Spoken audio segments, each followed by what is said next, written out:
آئی P L کے دوران کھلاڑی کالو کہہ کر پکارتے تھے ڈیرن سمی کا انکشاف۔ Pakistan super league P S L میں مقبول ترین غیر ملکی کھلاڑی اور سابق ویسٹ انڈیز کپتان ڈیرن سمی نے انڈین پریمیئر لیگ آئی پی ایل میں نسل پرستانہ جملے سننے سے متعلق انکشاف کیا ہے۔ اپنے سوشل میڈیا پیغام میں انہوں نے خود کو کالو کہنے پر شدید غصے کا اظہار کیا۔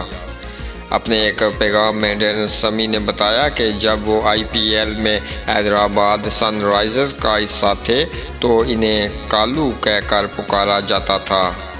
ڈیرن سمی کا کہنا تھا کہ ان کے ساتھ ساتھ سری لنکن آل راؤنڈر کو بھی انہی الفاظ میں پکارا جاتا تھا۔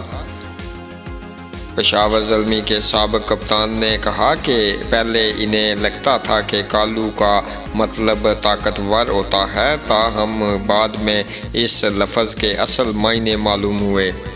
سال 2014 کے ایڈیشن میں ڈیرن سمی نے آئی پی ایل میں سن رائزرز حیدرآباد کی نمائندگی کی تھی، جہاں ان کی ٹیم پہلے آف مرحلے میں پہنچنے میں بھی ناکام رہی تھی۔